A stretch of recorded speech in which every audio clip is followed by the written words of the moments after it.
Hi, welcome to my channel. This is going to be part 2 of our photo organization.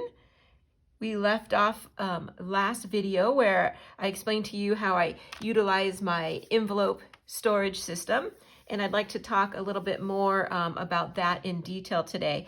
So, like I mentioned in the first video, I'm doing this as an accountability for myself because printing photos is one of the things I kind of struggle with. So on or around the 1st of every month, I want to print off some new set of photos, and I did succeed for February, and I'm very happy to announce that I did over 230 pictures. So that was pretty good. I was very happy with that.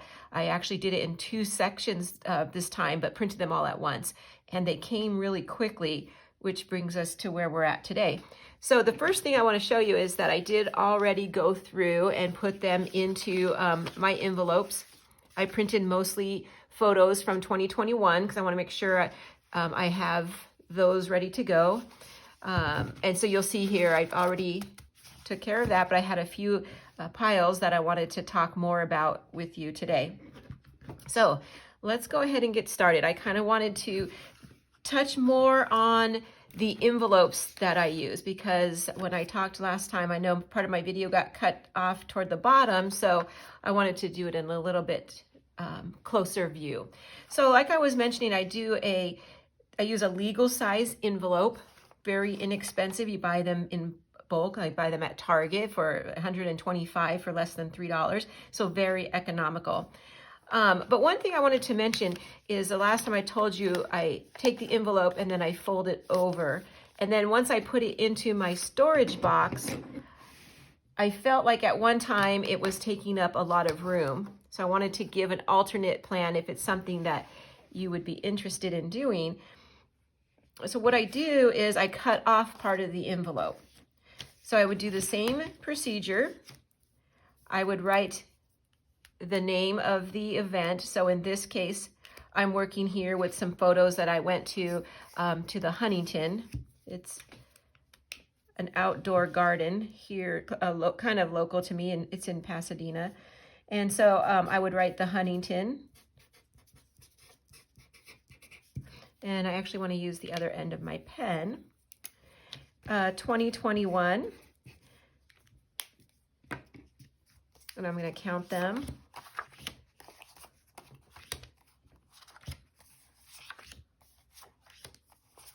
7, 8, 9, 10, 11, 12.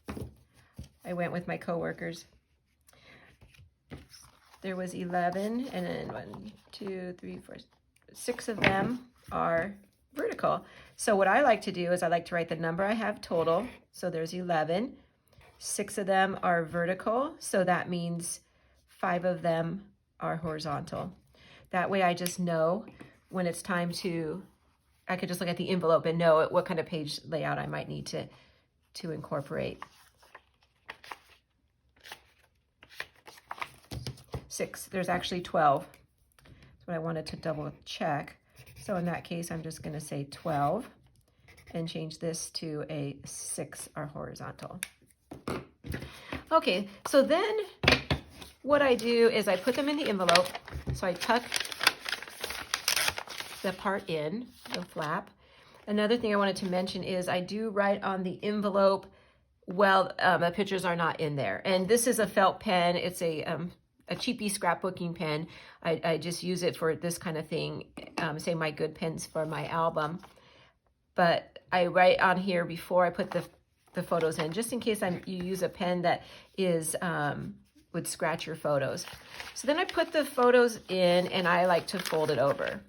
But what I was explaining is that, you know, after a while and my box gets kind of full, I felt like maybe this extra flap was taking up too much room in my box, so I wanted to reduce it. So at one point I decided, well, let me see if I like cutting it off. So I simply snipped it right at the edge there. And then I took some regular old Scotch tape and then taped this bottom to make more of a pocket. And so it kind of does the same function. It's still an envelope or a pocket to hold your photos.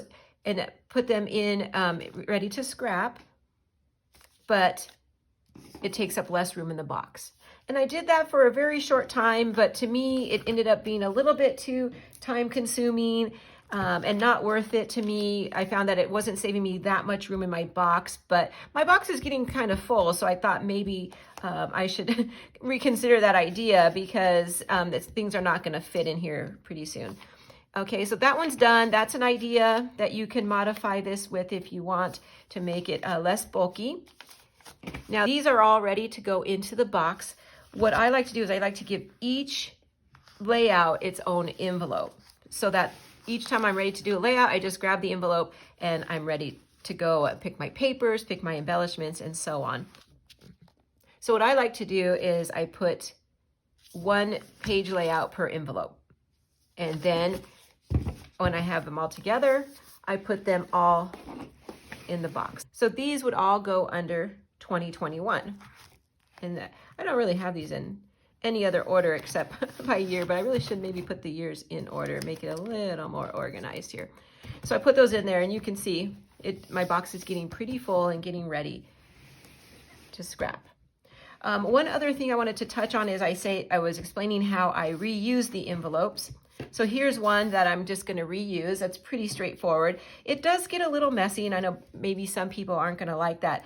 I personally don't mind. I would rather have, use it all up, and so I don't feel like I'm wasting the envelope.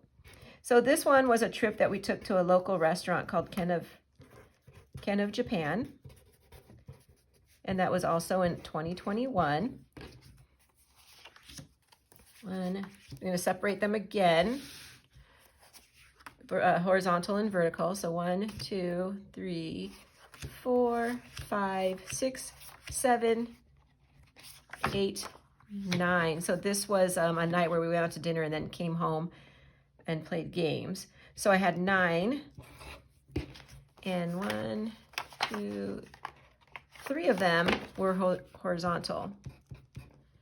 And so that means 6 of them must be vertical. Okay, so you can see it doesn't make it too hard to read the envelope just because I'm reusing an old one. But for me, I feel like I am saving a little bit of the environment by not just throwing it out after one use.